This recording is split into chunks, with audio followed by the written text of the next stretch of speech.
Here at AJ&Smart, we are absolutely obsessed with stationery and all types of materials. So much so that if you open any cabinet in this office, you're sure to find some materials in every single wrinkle.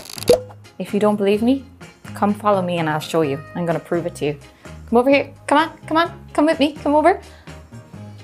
This drawer, if I open it, you're gonna see lots of stationery. See? Whoops. Stationery everywhere. Look at this. Pens, Post-its, dots, Post-its. What? 2 Post-its. So, look at that. That is just crazy amounts of stationery. We love it. So in this video, I'm going to show you our favorite workshop materials. First up, we have the basics. These 3 things, these 3 tools you're going to see in every single workshop you run as a facilitator. And these 3 tools are going to help participants visualize and brainstorm ideas and also just organize their thoughts visually. First up, we have sticky notes. You're going to use these in every single workshop and you're going to want participants to have some square sticky notes, but also some rectangular sticky notes.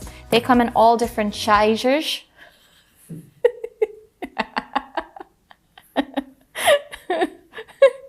Wow.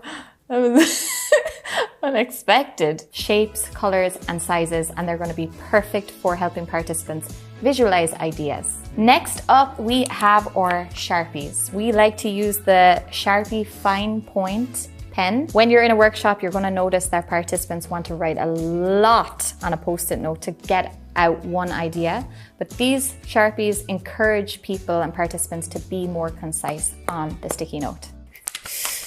There's so much sweat on my face! Next up is voting dots. You're definitely going to be using these in every single workshop you run because you're going to be encouraging participants to vote on a challenge or an idea together. So you can have the red voting dots. You're normally going to see these in workshops, but also you can have the bigger green voting dots. That's the basics. Let's move on to the next thing. Oh, by the way, I wanted to let you all know we are not getting paid for advertising any of the stuff or any of the materials that we were talking about. My hand, it's green. Okay, next up we have the surfaces.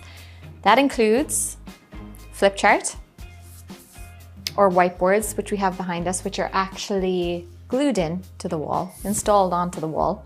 Or we also have our other whiteboard, which you can move around. These are very, very handy as well. The final surface that we have is magic paper, which is here.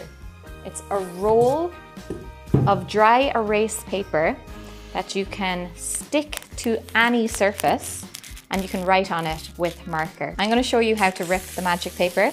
So it comes off like this. And there will be a little tear somewhere out there. What's here? There's a little tear here and you just rip it like that. Easy. And we're going to stick it to the surface. Okay, I'm going to just put it here, maybe.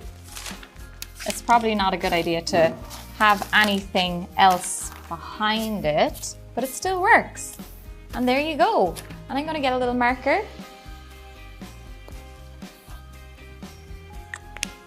That's it. It's so cool. And then when you're finished with it, you can rip it off and just put it in the bin if you want. Okay, you need to actually get me getting this into the bin. I'm going to try. Are we ready? 1, 2, 3. Can you actually edit that so it goes in? Oh! So, I'm going to give you a pro tip. When you're facilitating a workshop, if you've been called in to a space by a client to run an in-person workshop, make sure that prior to this workshop, you figure out what type of surfaces are available to you. Is there going to be a flip chart there? Is there going to be a whiteboard there for you to work on? Are the surfaces smooth enough for your magic paper to stick on? You need to figure out all of these practical concerns prior to the workshop so that you're prepared and ready to run the workshop as smoothly as possible. That's the surfaces. Make sure you have one. Time. Time is precious, but it's not like other precious things. Like, you can't hold it like a book.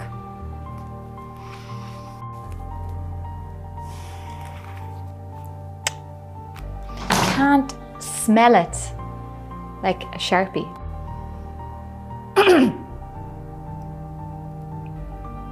You can't taste it like a Post-it.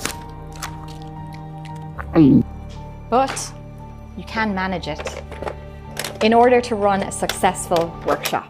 So here at AJ&Smart, we always like to use the TimeTimer, although it does kind of break sometimes, but it's really great for participants to actually be able to see how much time they have for every exercise. You can also use any other visual timer that's out there, or you can also use your phone. You just need some way to visualize the time for your participants.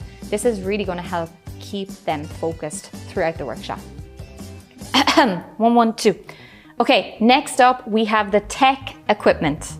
Now, don't worry, I know this is a lot, but it doesn't have to look as complicated as this. Let me bring you over here and I'll show you exactly what you need. So what you're going to need for your technical equipment is, you're going to need a laptop first and foremost, because you are probably going to be sharing some slides with the participants. So having a laptop is going to be really good for that. You are going to need a clicker if you are going to be sharing slides so that it's easier for you to switch between slides. You're also going to need a screen, which you have behind me, to project the slides up onto the screen. The screen is going to be really useful as well if you're running an exercise with participants where it requires them to share examples of things that other participants need to see. Another thing that you should have as a facilitator is a Bluetooth speaker, or just a speaker where you can play some music for participants during exercises. We like to use music when running some exercises which requires participants to work together alone, which means they're going to be writing down their ideas, but it's in complete silence. Once again, you need to be prepared for this, and you need to check in with the client prior to the workshop to see if they already have a Bluetooth speaker. If not, just bring your own. Next up is the arts and craft materials, my favorite part. In some of your workshops, you're going to be getting participants to take part in exercises that require them to use some arts and craft materials. So for example, you might need participants to do a concept sketching exercise. So they're going to need some A4 paper for this, some masking tape to stick the pages together, scissors, some nice colors or markers to add to their drawings or add to their sketches. We have some really fancy ones here, but you really can use Crayola, any type of markers or coloring pencils, whatever you want. And also some blue tack if they need to stick up their concepts on the wall. And also, a clipboard is really, really handy as well for participants to be able to have a surface to lean on when they're drawing or visualizing their ideas.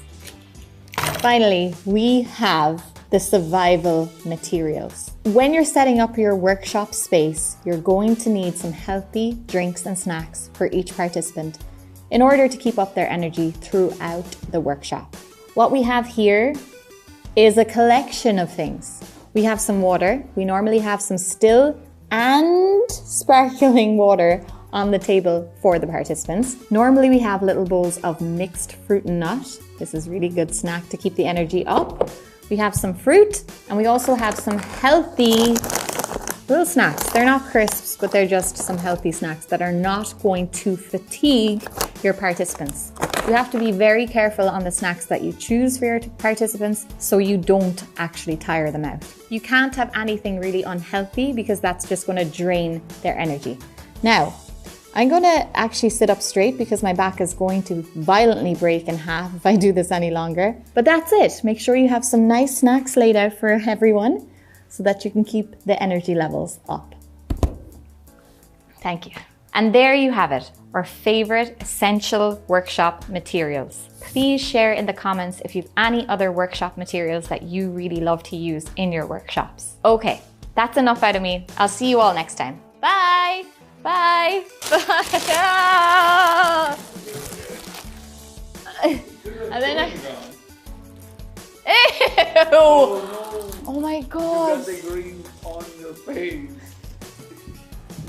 That's permanent.